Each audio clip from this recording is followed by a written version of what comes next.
Bienvenue dans Poker Builder. Aujourd'hui, on parle d'un sujet qui peut te rendre très confiant ou complètement fou. Les graphiques et courbes de poker, courbes de gain, courbes EV et surtout les pièges d'interprétation. L'objectif de l'épisode est simple, comprendre ce que ces courbes racontent vraiment et éviter de te faire piéger mentalement.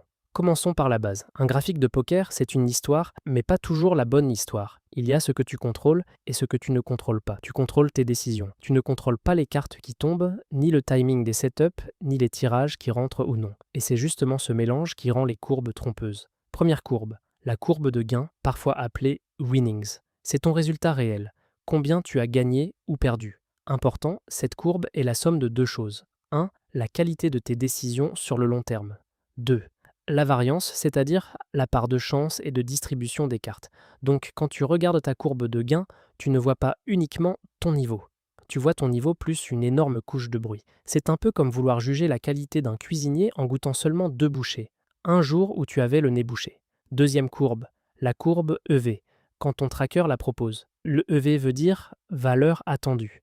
L'idée est de répondre à la question, si les situations de tapis à tapis se répétaient un grand nombre de fois, combien je devrais gagner en moyenne. Très important, la courbe EV est utile, mais imparfaite. Pourquoi utile? Parce qu'elle enlève une partie du bruit, en particulier sur les coups où l'argent part au milieu, typiquement all-in pre-flop ou au flop. Elle te donne une estimation plus stable de ce que tu méritais sur ces gros pots. Pourquoi imparfaite? Parce qu'elle ne couvre pas tout. Selon les trackers et formats, le VSP est souvent centré sur les all-in, mais énormément d'erreurs ou de bons plays se font sur des pots non all-in. Value bet trop thin, bluff trop ambitieux, mauvais call river, ou au contraire gros fold héroïque. Tout ça peut faire la différence entre un bon joueur et un joueur moyen, sans forcément se refléter clairement dans la courbe EV.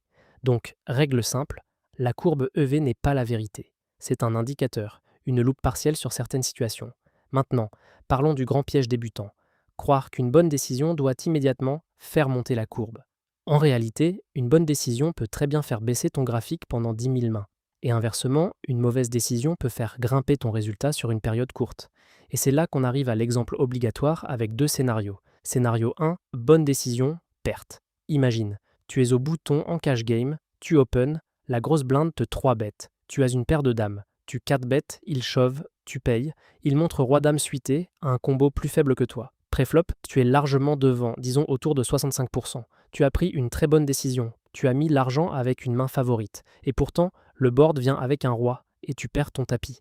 Résultat, sur ta courbe de gain, ça descend brutalement. Mais ta décision reste excellente. Sur le long terme, refaire ce call encore et encore est profitable. Scénario 2. Mauvaise décision, gain. Autre situation, tu es en petite blinde, tu défends un 3-bet avec une main trop faible, disons valet 9 dépareillé, juste parce que tu avais envie de voir un flop. Tu touches un tirage improbable, tu t'accroches, tu fais un gros call river alors que tu bats très peu de mains, et ton adversaire bluffe justement cette fois. Tu gagnes un gros pot. Ta courbe de gain monte peut-être même fortement, mais ta ligne de jeu était mauvaise. Si tu répètes ce pattern, tu vas perdre beaucoup d'argent à moyen terme. Le message à retenir est crucial. Une courbe ne juge pas tes décisions, elle juge un mélange de décisions et de variances. Ton job n'est pas de faire monter la courbe aujourd'hui. Ton job est de prendre des décisions qui, répétées, gagneront de l'argent. Alors comment interpréter tes graphes de manière saine? Voici une approche simple. D'abord, regarde le volume. Sur 1000 mains, une courbe ne dit quasiment rien. Sur 10 000 mains, elle commence à dire quelque chose, mais avec énormément d'incertitude. Sur 50 000 ou 100 000 mains, tu as déjà une base plus utile.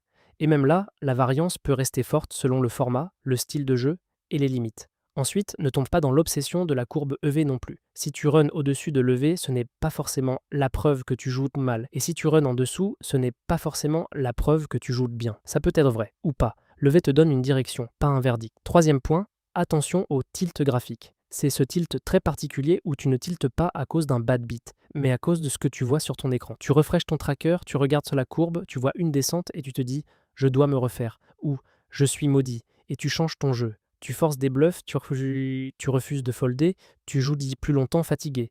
Le problème, c'est que le graphique devient une machine à décisions émotionnelles. Au lieu de te guider, il te pilote. Et ça, c'est dangereux.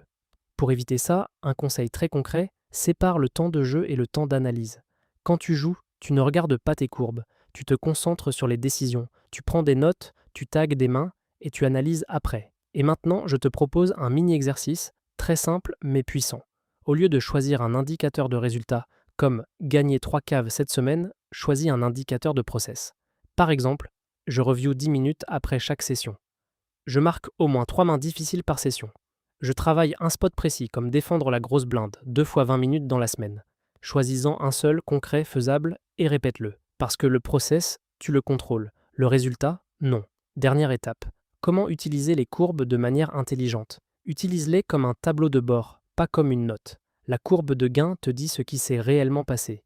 La courbe EV te donne un repère partiel sur tes gros pots. Et la vraie progression vient de l'étude. Review, compréhension des ranges, discipline mentale.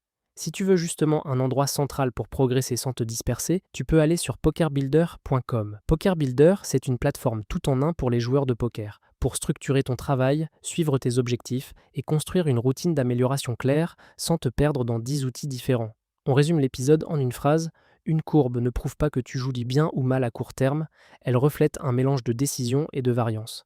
Joue pour la qualité des décisions, mesure ton process et laisse le temps faire son travail. À bientôt pour un prochain épisode de Poker Builder.